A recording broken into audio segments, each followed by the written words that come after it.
All right, if you're watching this, you're probably running into this idea of a fallacy, and maybe you're a little bit confused about how that term's being used, especially if you're in maybe a philosophy class, a critical thinking class, or a logic class, maybe a rhetoric, communications, or an English class where you're talking about persuasive writing or rhetoric. You might run into this term, and because this term gets used in a few different ways, especially in casual conversation or in popular media, you might be a little confused about how it's being used in your textbook or in more technical material here. So what is a fallacy?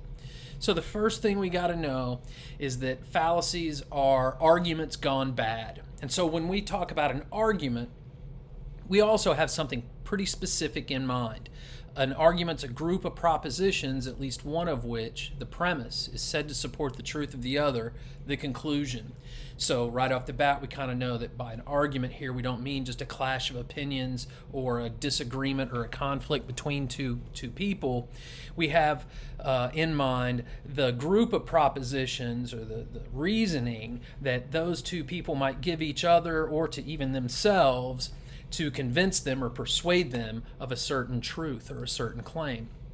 So arguments have three main parts to them. They have at least one premise, they have a conclusion, and then they have an alleged link between the premise and the conclusion. So the premises, they express the reasons for or the evidence for the truth of the conclusion. So if the premises are true, then if the argument's set up correctly, we should think that the conclusion, the truth of the conclusion, follows from the truth of those premises. So here we have an example, a classic example of an argument in proper or standard form.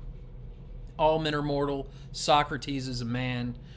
Therefore, Socrates is, and you can probably fill it in for yourself rather quickly, Socrates is mortal, right? So there's an example of an argument in standard or proper form. You might be thinking to yourself, well, you've talked about fallacies like there's some kind of impartial way to adjudicate arguments, but really, all arguments are just in the eye of the beholder. What's a good argument to you might be a bad argument to me, and vice versa, and there's no way to adjudicate that kind of dispute. It's a natural thing that many people think, but let's take a look at that. So here, we've got our original argument, right? All men are mortal. Socrates is a man. Thus, Socrates is mortal. And then we get another argument. All men are mortal. Socrates is a man. Therefore, Socrates likes jazz. Well, pretty clearly, all men being mortal and Socrates being a man doesn't really imply anything about whether Socrates likes jazz or any other kind of music at all, or anything about his musical taste or aesthetic preferences. The conclusion in argument 2 doesn't follow from the premises, even if they are true, the way that the conclusion in argument 1 does follow from the premises that are in that argument. So, reasoning errors. Fallacies are reasoning errors. In order for an argument to, kind of strictly speaking here, be a good argument, it needs to meet two basic conditions. The premises have to be true, right? This gets to why we have maybe a more technical use of the term philosophy here, because by fallacy, we don't mean just false premises. And secondly, the argument has to be inductively strong or deductively valid. And this gets us closer to the idea of a fallacy. If the argument is inductively weak or deductively invalid, then it's a fallacious argument.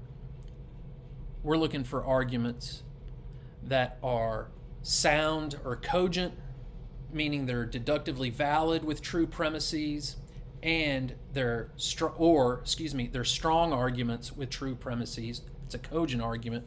We want to avoid deductively invalid or inductively weak argument. There again, fallacious argument. So again, you might hear this term fallacy getting used to refer to false statements sometimes, but in the material that I assign in my classes and that you're likely to encounter in a philosophy class, they're going to have this other meaning in mind much of the time. So it's important to know about that. An argument, again, if it's inductively weak or deductively invalid, then it's fallacious. So another way of thinking about fallacies, in fact, sometimes people use the term non sequitur to mean a particular fallacy in itself, or sometimes people might use that more broadly to just simply mean it does not follow. The truth of the conclusion does not follow from the truth of the premises. So that gets us to our basic idea here. That a fallacy, it's faulty reasoning or faulty argumentation, but not due to a false premise. It's due to something else about the argument. Well, what else about it? It's the problem is that there's a gap between the truth of the premises and the truth of the conclusion. Notice I didn't say there's obviously a gap between false premises and the truth of a conclusion, but here we're worried about a gap, a logical gap, or disconnect really, between the truth of the premises and the truth of the conclusion. So again, a fallacy is an argument such that even if the premises are true, the conclusion could still be false. And of course, there are a lot of different kinds of fallacies. You'll be learning probably, if you're watching this video enough to be this worried about how to use this term fallacy and what they're getting at in some of your reading assignments maybe, or in discussing philosophy with your friends.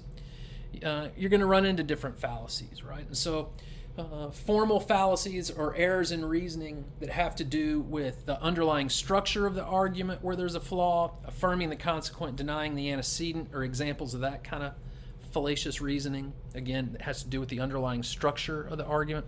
And then informal fallacies, they have more to do with the content and the context of the argument rather than simply its underlying structure. And here you might run into fallacies of relevance, like the ad hominem fallacy, fallacies of weak induction, like slippery slope, or fallacies of ambiguity, like equivocation. And while formal fallacies only occur in deductive reasoning and formal logic, informal fallacies can occur in any kind of reasoning, deductive or inductive reasoning, even though some of them are just called fallacies of weak induction. In fact, let's end with an example of a slippery slope to give you an idea about that sort of fallacy. All right, hope you got something out of this, and check out the other videos for help with other concepts in logic.